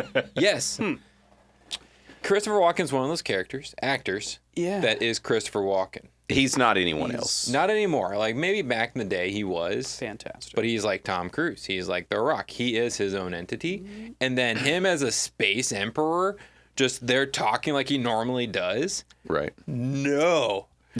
No. I literally take 5% off this movie because of that casting. Wow. Yeah. I think that is a solid choice because it really, his casting, when he showed up, the entire theater, it was the reveal of the Grand Emperor of the universe, and it's Christopher Walken. Yeah. Like, that is hilarious. Mr. More Cowbell. Yeah. Like, I don't know whether they wanted that to be funny or not, but everyone in the theater thought it was funny. It's terrible casting. Like, this movie's not slapsticky. It's not funny. He was not the person for that role. Man, I feel like we're being real harsh and on the vibes for, like, Christopher Walken's acting abilities. Like, I think he can do it. Whether or not he did, no, I completely understand and feel where y'all are coming from. I would say that if it were somebody else, it would be With that performance, it would be fine. entirely better. Yes. You're right. So I'm not going to say that he's bad at acting, but I understand he might not necessarily be the best for that role. yeah, I mean, it's not that he's a bad actor, but that's why I said he was the wrong choice for that role. Sure. If anybody else had done that same acting, I would have been like, okay, this is fine, and I believe it. It's just Christopher Walken and his accent, which is really what the killer is. Because the only person that talks like Christopher Walken is Christopher Walken. Yeah. Literally no one else on the planet talks like Christopher Walken. Sure. And when you have Christopher Walken in a movie like Dune, which is one of the most... walking out of the door. Matt. And once again, the man who thinks he's the funniest human being on the planet is just We're good. I love you. Okay, so on the only people walking out of the door are us after that comment. Let's be completely honest. But he was the casting was a little rough. It's just hard to cast him in a serious role in a serious movie like this. But in a serious sci-fi movie. Yeah, in a serious sci-fi movie, it's a little odd. But I mean, it didn't knock the points for me because I honestly kind of already forgot that he was in it. Yeah, it's such a small role. It's a fairly small role. It didn't affect it. Right. But I can understand. And man, let me tell you, another, as far as casting goes, we did not talk about it, but Austin Butler, the character who played Foyd Rutha, I don't know if that's that guy, but the old No Eyebrows, no eyebrows, gray man, bald. He looked like the Warrior Joker. dude. Yeah, so that is the dude that played Elvis in the new Elvis movie. Oh yeah, and it's Austin Butler, and he killed it, man. He just chewed up every scene he was in. He was a really cool bad dude. Yeah, did a great good job. Psychopath. Right. Yeah, he's a good psychopath, clearly, which I never would have pictured him as. He did a great job. I kind of want to see him. I know there have been rumors for like another American Psycho. Right. Oh, As wow. a Jason Bateman Yeah. character. Yeah. Wait, is that American Psycho? No. What am I? I don't know what I'm Jason about. Bateman. You're That's an talking actor. Psycho. Psycho. That is. Yeah, that is. Look, you But say American Psycho. Psycho was originally with by, Christian Bale. Christian Bale, where he's the exec that loses. He's dressed very similar to Marvel. me currently. Suspenders and such. Not Jason Bateman. Yeah. No, it's not. No, Jason that's an Bateman. actor. That is an actor. Yes, Bateman Jason is an Bateman actor. is an actor. Jesus Christ. And so one other come to us I'm for gonna- our opinion. Listen, I'm gonna okay, step away so now. here's the thing. The other thing that we didn't talk about with Criticless and Critically Aroused back when we did it was the fact that we are not critics. As it was once said by a great actor, we don't know shit about fuck. It's true. So if there's anything to know about us, it's pretty much that. Yeah. We're just going off guts here. We just, we're regular people who know nothing about not much. Yep. Yep. Not critics. Yeah. We are not critics. So, I mean, we don't know a whole lot, but that's great because that's what you come here for because most of you probably also don't know a whole lot. I mean, Shit about fuck. Yeah, you don't. And if there's anything that you also know about us, not only do we insult each other, but we insult our audience. And so if you're watching this, you're probably a complete and total buffoon. Well, they made it this far. Yeah, I mean, if you made it this far, So, you're clearly, Yeah. But I will also say, since We'll we're, just end it there. since we're we'll end it bouncing around here, the other standout actress, yes, Rebecca Ferguson. Yeah, Rebecca Ferguson. I think did great. she did a fantastic job. Yeah. I enjoyed her performance in the first one. I mean, it was like, okay, you're just Mommy? like the mom. I was like, okay, like you're good. But this one, I feel like she did a really good job of being like, kind of coming out of the woodwork and playing like the holy mother and kind of being like, okay, we need to convince all these people, and then her talking to her like fetus, and I feel like that was just she really rode that well line done. between like creepy, Yeah, and also just commanding. right. Yeah. And I just think that was well done. I think there was all these elements of all these actors and actresses really just Showing brought their game. And then the use of music, of course, Hans Zimmerman just came in. That's when, like Chris was talking about Goosebumps earlier. Yeah, I got Goosebumps like 6 or 7 times in the movie. And it was just all these different speeches or different uses of the Hans Zimmerman's. Isn't it Zimmer? Is there no man on the I back? don't Yeah, I it's think just it is Zimmer. Zimmer. You know what I don't know? You know, speaking of people that don't know much shit about fuck, Matt, and making him a Zimmer man. You know, he's not the Zimmer man. Zimmerman. He's just the Zimmer. I bet It it's is both Hans German. Zimmerman. You know? Yeah. So, But yes, Hans Zimmer Yeah. I had forgotten that he was actually doing the the score for this movie, and it's great. I mean, which makes sense because it's great, and if he touches a movie, the score is great. Right. But yeah, I agree. Like everybody in this movie, from top to bottom, is showing up, top of their game, and I mean, really, and we've not mentioned Denis Villeneuve very much, and we didn't do our normally I typically walk through who directed this, who acts in it, and we are still a little bit rusty, but I mean, you know, Dennis, he has done some phenomenal movies, and he keeps killing it, and he did a great job with this. Yeah, he did. Sicario was great. Prisoners, actually, I think might be the best thing he's ever done. the TV show. No, the movie. The movie. It's Jake Gyllenhaal and Hugh Jackman. And There's a lot of people in it, honestly. Most of the main cast are big names. There's a pretty solid cast on that movie. And I mean, he's shown up every time he directs a film, and I really like everything he does. And I'm curious to see what else he does, which that's kind of what we were alluding to earlier, is the fact that this movie really does Dune Part 2 tease up for a Dune Part 3. But the problem is as far as I know, he has actually been teed up to do multiple other films. So the question is, does Warner, do they go ahead and snag him for Part 3 so that we don't have to wait God knows how long for another Dune Part 3? Because at the end of this movie, I was like, man, this is still, it's not exactly a cliffhanger, but you've introduced to me new characters in this movie that I haven't gotten a whole lot of. You have new concepts that I have not gotten a whole lot of. I mean, we literally got an adult version of the fetus. Yeah, Anna Taylor-Joy. Anna Taylor-Joy. Which is perfect. And She's Florence Pugh, just for a little bit. Right. Florence Pugh was in it and great. So we've got these new characters, we've got these new concepts, and they're heading out into space and the movie ends. And it's really, I'm curious to see what Warner does, because they really need to snag him for a Part 3. Yeah. And if they don't, we might have to wait too long. And the problem is the stuff that I've discussed about this movie, which is being so dense and complex and whatever. And if we wait for My other worry, though, is that they decide to go with a different director. They can't. That would be They some shouldn't. doo-doo. That would be the biggest mistake ever. It would be. But I'm just saying, if they haven't snagged him yet, Right. and he has 2 or 3 other movies queued up, that's 5-6 years. Right. Yeah, but think about Avatar. Right. And how well And it it didn't took play out well for it 10 to wait. years for them to come out with a second Right. one. I mean, it did well money wise, but critically, and even when I say critically, I even mean audience wise, the opinions of it and stuff. It just took too long. Yeah. The hype died. The hype definitely died. They off the couldn't first. recreate that spark. No. Sure, and I understand that. Yeah, so I mean, I think as long as they have him back and it's the next thing he does, we are freaking rocking. And honestly, that's the thing is, we said, how review 1 affects, or movie 1's opinion affects movie 2's opinion. For me, if movie 3 is something drastically different and we are really getting injected into the deeper part of this world, and we're leaving the planet of Dune and all the sand and just a little bit of the listen. I don't think I've read the next book. Okay.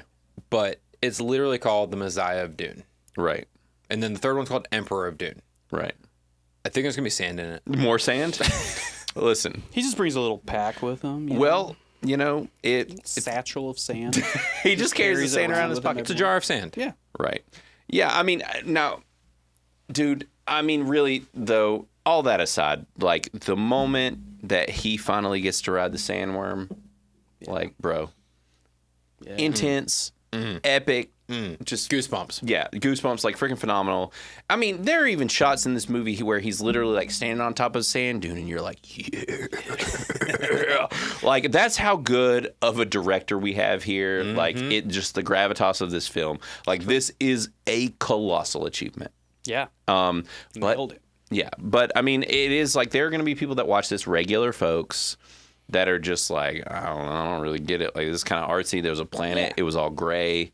Like, counter argument, fuck them. I mean, who gives a shit? Who needs them? I think it's great. I enjoyed it. Yeah, it was real fun. So that was another thing I really enjoyed about it, when they go to the Harkonnen planet.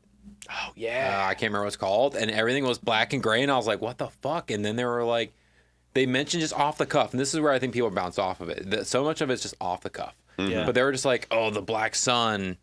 Right. And then they were like, didn't say anything else. Right. And then everything was black and white. And I was like, what is happening? it was so cool though. But then it was so cool because then they had the fireworks and they were just black and white fireworks. And I was Right. like, It's like ink blots. what? Right. Yeah. This is such a cool concept I've never seen done on film. anything. Right. Well, and that's why I think it's such an achievement, is regardless of whether, it captures everybody, is that like it was dedicated to the source material. And it was dedicated to being the truest adaptation possible, right? Like that's clearly, you can feel it. Like, you can feel the love for the property, the Not read the books, so right, the can't source speak material. to that, Yeah. but- From everything I know, that's Yeah. kind of what you get here. And it's like, and there's a level of, that's the thing that I think we are missing right now a lot in entertainment, is it has become so corporate. Yeah. Regardless of whether it's political corporate or just gross corporate, everything has just become corporatized, and it sucks. And this movie feels anything but that. This feels like an artist hiring artists to make art. Right. And I think that is the most important thing to gather from Dune. And I think that that's why everyone needs to support it, even if this isn't exactly your cup of tea. Yeah. Like, I think we need to support it just to show these studios, like, let a creator do what a creator needs to do, let an artist do. Because I think that's what we're forgetting, is that cinema and movies are art. And this felt like art. And I would say, because that's a dangerous line, because there's many movies that have just been fellatio of Right. Masturbatory, if you would say. Pretentious, oh, this is art. You don't have Right. to understand it. Saltburn. Oh, I haven't watched it, but I've heard about I actually kind of liked Saltburn. somebody fucking the earth. Yeah, that does happen. But Yes. I actually like when he dances butt naked. That's my favorite part. Spoiler alert. I like it when he licks the I'm tub. sold. You would. I haven't seen it, Freaking so pervert. all these references mean nothing. Beyond They should fucking the pique earth. your interest. Yeah. Oh, I'm peaked. Oh, I bet. I can see the tent from here. Fully peaked. Yeah. So I just want to, I respect and understand what you're saying, and that it is true that it is a beautiful art. It's a beautiful artistic movie. Right. But I don't want to just blatant coverage of if it's artsy, it deserves to be enjoyed. Like, Right. there's certain things that I'm just like, "Ugh, this is. Well, that's you the thing. purely made It's this for art and yourself." entertainment paired together. It's well executed art. Well executed art, right? Correct. Entertaining art, because that is the thing I think that some filmmakers miss, is that they will create art, but sometimes the art only feels like it's for themselves. Yes. And this is not only art, but it is entertainment. It was kind of one of the things that we've talked about. We actually had Alex from the Salty Nerd podcast. He recommended that we add one of our sliders for our themes to be an entertainment value.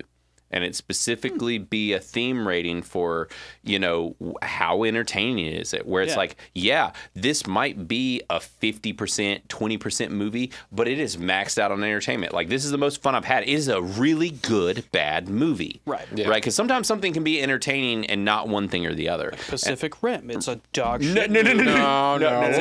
Really dog not- shit. The doo-dooest of doo-doos. Do not of bring movies. our lawyered and But- savior Pacific Rim into this. Did you say lawyered? Our lawyered and savior. Yes, that is Lord exactly You what I need said. a lawyer. Yeah. We have our idol right here. Yes. Yeah. Okay. So right. Well, okay. I'm giving you all a compliment. Like. Right. y'all are saying it's enjoyable, but it's a doo-doo movie, right? Yeah, it's a 10-5. We can go lower. I think I gave it a 2, not by choice. Yeah. Oh, I Got caused that? scammed out of my 1%. I don't think that's how that works. No, it's not. It's not. No one forced you into that 2%. Well, yeah, it's a little slider fuckery. But, so yeah, you can have an entertain. I think that's a valid suggestion by Salty Nerd. Yeah, from Alex. Whomever, Alex. Yeah, Alex, Salty Nerd. Yeah, good call. I think it's a good idea, and we might end up adding it because I think entertainment value means a lot, and this movie is entertaining. It's fun. And I mean, really, that's the thing that I struggle with this movie is that in regard to reviewing it, it is kind of hard to even talk about this whole movie because it's almost 3 hours long. Like, it's so dense. There's so much to cover that it's like, how do you even talk about this movie succinctly? How do you talk about it, collectively? And yeah, it's just like we touch on all the action is great. Like, it is a very fun film. We highly recommend it. There's humor. Right. There's humor, emotion, there's romance, there's all of these things, but you can't sit and talk about Dune without spending close to the 3-hour runtime that the movie is as well. Yeah. And I think that's also something that we should bring up, the fact that it was nearly 3 hours and still wildly entertaining.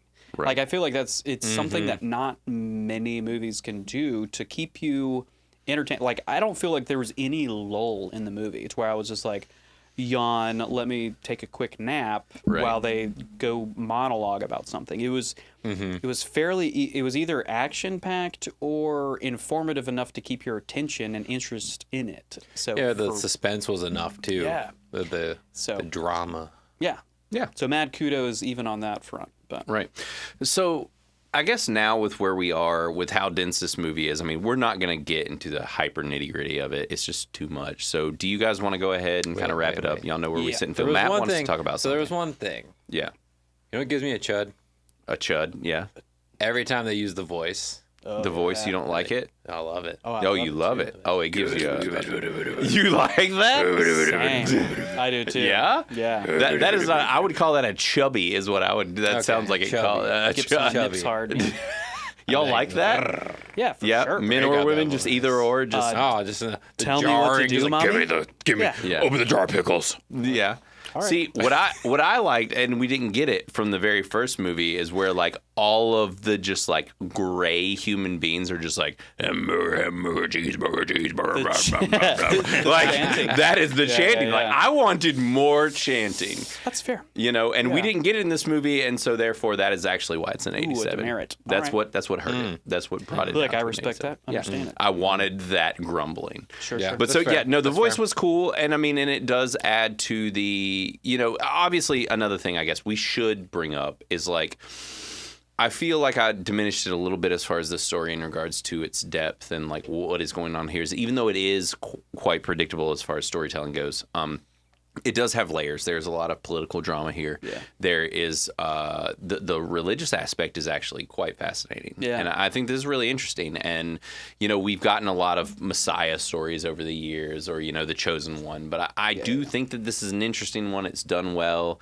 At no point when Paul drank the, worm. The water of life. Yeah.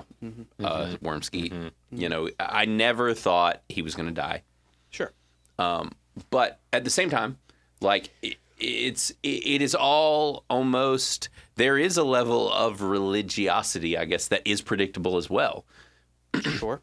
And I think that there is actually something kind of interesting about that could be analyzed. And obviously, we are a bunch of complete and total morons who are not philosophical in any kind of way. So we're not going to, we're not going to get into the philosophy of this. True. But I'm sure that more philosophical folks could dig in deeper. I could deduce a little bit further on this, but we're out of time. So I won't have to go into it. I mean, we don't want to bog down the time, so we're gonna just, at this point. Sadly. I guess at this point, actually, what we should really do is move into the Rotten Tomatoes scores and see what the critics think about this. Which I obviously already know what they think, and Matt can go ahead and show the score right here on the screen. But if you are watching, you will see it's a 97% on Rotten Tomatoes. Mother chucker. By 169 people. That is interesting. Critics, That I will is- say. So now, like I've said, that Rotten Tomatoes does tend to be regularly different than Criticless. And we already have quite a few, or several reviews, not a ton, but we actually have several of our verified users and critics that we have on our platform as well in here. But there's only 7 viewers so far, but it's seen at 88%, so it's already lower. Well, but we're also going to add our 3. Yes. Just to preface, our 3 are are not in there yet, and it sounds like ours are the most excellent. And right. Mine will hang around where it is. Yours will maybe bring it up. yeah, mine will bring it up. Chris's. What percentage would you say, What Chris? did I say? I don't think you did. I think I said it was high 80s. I think it's like Okay. 87. I think it's Right where I am. Yeah. Okay. Yeah, so it'll probably, honestly, after the 3 of us do it, it'll be about the same. Yeah. And so, I mean, it's not quite as high, but honestly, even watching this, I was like, the critics are going to blow this thing out of the water. Sure. They're going to be screaming this thing from the moon. And I'm actually slightly surprised. I am as well. I would not have guessed that it would be that high. yeah, it's really high, and that's by 196 critics. And another thing that we have talked about in the past on Critically Aroused is that when looking at these Rotten Tomatoes scores, you need to realize that it is only 169 critics. And that's really, when you're talking about everybody that sees a movie, 169 people is not a lot of people. Sure. Now, granted, I mean, you could say the same for Criticless right now with the number of people that have reviewed it. Obviously, only 7 people have reviewed it. That's not a whole lot of, that's a ton of people. Ton of people. Yeah. But, you know, so, and sometimes the audience score is very similar in regard to that with, you know, Which how their there's audience not is. even a critic there's score. not there's Or not, audience score, should I well, say. and Rotten Tomatoes has gotten very restrictive on their audience scores of late, so that's probably what's happening here. But what they did say, so they've already done a critics consensus, and what they say is visually thrilling and narratively epic. Dune Part 2 continues Denis Villeneuve's adaptation of the beloved sci-fi series in spectacular form. And really, I mean, it's just wall-to-wall praise when you get down here into what the critics think. I mean, you know, we've got a lot of different critics here. I was trying to see if there were any that we kind of recognized from any of these. From our many years ago. From our many years ago. But Anybody saying it's reductive? Always enjoy that one. so, you know, if we do go over into the Rottens, there's 5 Rotten reviews for this movie. And it looks like we do have 2 top critics. IndieWire says, this is David from IndieWire, says, not only does this new movie pick up exactly where the last one left off, it also carries over the strengths and weaknesses that made the previous chapter so astonishing to look at, but stultifying to watch. Is that a word? Have you guys ever heard stultifying? That's Stultifying. I mean, clearly, if you write for IndieWire, you know all the words. Yeah, but this might be for the critics. A little constantly. pretentious? Oh, a little. Little pretentious? Yeah, a little bit. Yeah, just not make up They shit. didn't say reductive. So. They didn't, which they regularly say. Reductive is a favorite word of theirs. And then Lavia from Hollywood Reporter says, plagued by a nagging shallowness when it comes to portraying the Fremen. The film has difficultly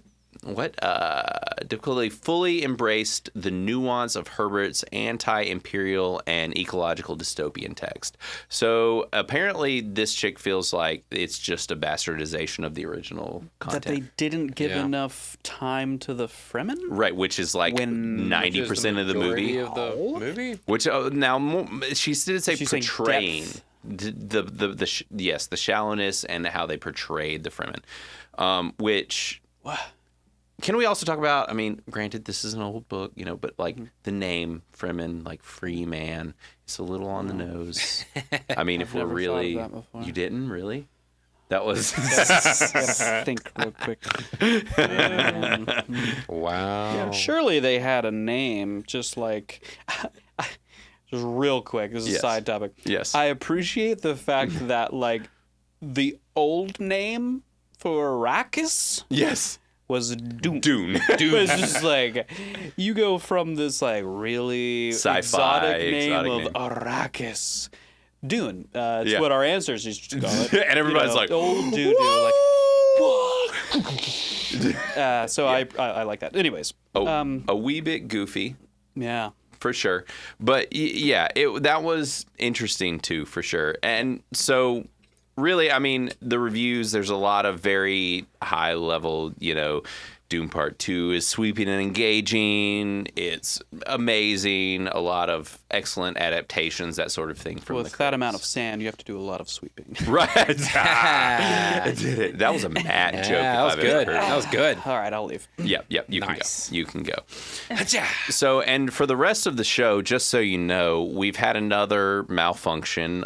Chris's camera is down, so you will only hear his sultry tones from now on. So this has been a fun learning experience at the very least. Yeah. But yeah, so really, I mean, that's pretty much a good look at what the critics had to say. Now, as far as Criticless goes, we actually, oh, wow, holy crap.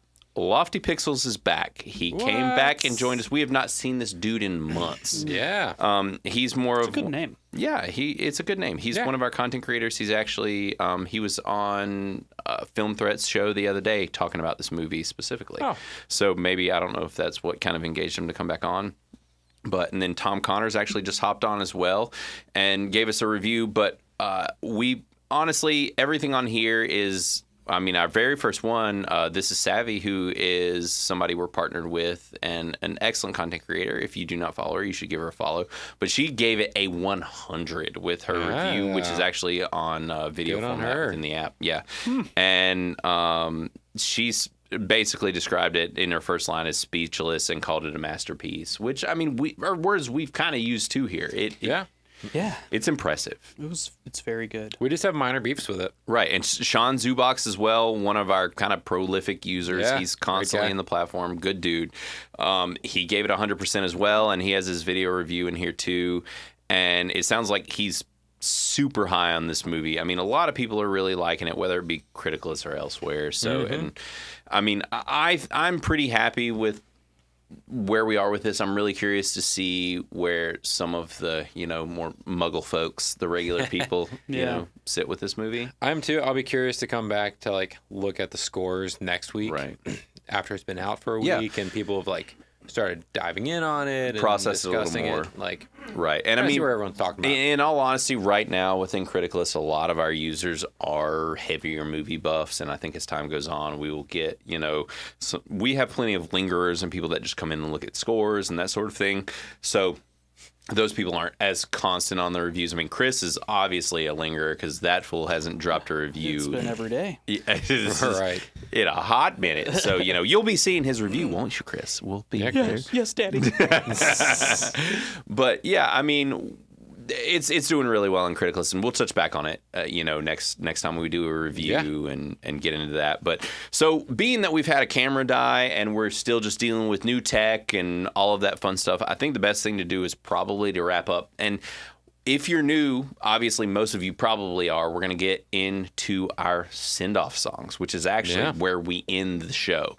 So with our send-off songs, the way it is each of us just pick a song that we've been listening to lately, and we give you guys a recommendation. And typically what we do is we actually do a Spotify playlist. So we will actually have a Criticless cast send-off song podcast playlist versus we used to do the Critically Aroused one. So I guess while I'm just motor mouthing on, I'll go ahead and give mine. But let's do it. I figured what I would do is give a Criticless themed song with a synthwave retro band.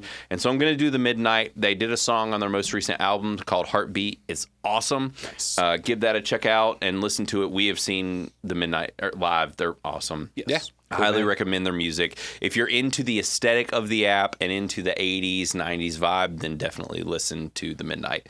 Matt, what you got? So I'm going with a new song from Cage the Elephants. Oh. Called Neon Pill. Cool. Wow. It's a pretty chill song. I mean, that's how Cage the Elephants has kind of gone with their career, is more of that kind of chill. Is it still kind of psychedelic? Or It is, actually. Yeah. Which is enjoyable because they kind of got away from that for a little while. Right. But they're kind of getting back to that, sure, that vibe. So, highly recommend. So the pill? Neon. Or Neon? Pill. Neon Pill. Neon Pill. Yeah. So just you went Criticless behind Blaine. Right. You went Criticless themed as well. And Chris, what do you got? You won't be on camera. Am on theme. Yes. Of course. Not really. Right. He's going to pick the most obscure indie weird song you've ever heard of. 10 likes on YouTube. Yeah. First of all, offensive. I have planned for this way in advance and knew that we were all going to do this theme thing. He's talking long enough to search down a new song. You can't see him. He's just lucky the camera's dead because it's hilarious. Yeah, this song is by Loose Buttons. Loose butthole? Button. Loose Buttons. Loose button. Yes. Okay. Loose Buttons. Yes. And it's called I Saw John Hamm at the Beach. So, which, again, on theme, right. clearly. Well, actually on theme because John Hamm is in season 5 of Fargo. That's why you did know this. that. You knew I was going to talk about season 5 of Fargo. And That is a long ass right. I Saw John Hamm at the Beach? name. Right. For a song. Yeah. I saw John Hamm on the beach. Right. That's a fucking long name. It is. All right. Well, All right. Well, I saw John Hamm at the beach by Loose Butthole. by Loose Buttons. Oh, yeah, okay, and it's, by Loose it's a Buttons. very like early 2000 vibe, almost switch-footy, but indie. Oh, cool. Yeah. Awesome. I'm game. Sweet. Well, then I guess, guys, this is going to be us closing out. Thank you for hanging out with our test run in this studio. The next video you see will probably be a test run in a totally different studio. We are really just like throwing spaghetti at the wall at this point and seeing what happens, what we can do. Just making fun. Yeah, we're having fun. We're making magic happen. We're keeping it weird. And obviously, this episode was rated hard R. Way to end on that. Yeah, I told you a little too late, but, later coming back, just so you know, if we're rating G or PG movies, it will be a P or PG review, hopefully. We have a little bit of trouble containing ourselves, so we do our best. But that's going to be the goal. Yeah, us. And next week, we'll be back for Yes. sure, one way or the other. Right. Either With- here or the other studio. The horror movie Imaginary. Yes. Is imaginary? That's right? Mm-hmm. Yeah, okay, cool. I was going to say imagine, but I think you're right. Yeah, I think it's Pretty sure it's Imaginary. I think you're right. Yeah, or Imagine, Beatles depending on what's song, I actually think. accurate. Yeah. I know what I'm I would supposed to like say to next see a week. horror movie where they just like hunt down the Beatles. It's like a horror movie monster and they're hunting down the Beatles, just Giant beetles. murdering. Oh, just actual Beatles, murdering Beatles It's while called playing Beatle. Starship Troopers. Oh, that the is musical. Yeah, good call. That's true. That's it. That's true. But yeah, so listen, if you don't already, follow us on social media. We're at Criticless Inc. Pretty much everywhere. And I'm at Criticless BA on Twitter, Criticless Blaine on Instagram. And Matt, where are you at? Where can everybody find you? Slipping into the void on Instagram. Or is it Criticless Void? No, that's on X. Or X, okay. Yeah, Criticless Void on X. Yeah. And then Slipping into the Void on Criticless. Cool. Yeah, yeah. And obviously our Criticless handles, I'm Blaine, Crisco. And, Yeah, that's all I exist. yeah, of. Chris is only on Criticless, so if you do want to talk to him or have anything to say to him, Good you luck. have to find There is him. Butterboy69, but It's him. it's me. It's him. It's 1,000% him. There is nothing sketchy happening on Butterboy69 on Instagram, It's so not you a Finsta. should follow it. Yeah, It yeah, is yeah. not a Finsta. It is not run by my wife. Yeah, that's just the end of that. And my battery's about to die too, so we're going to peace out. Download Criticless, go to the website, criticless.com, and we are out. Peace Later, out. folks. Deuces.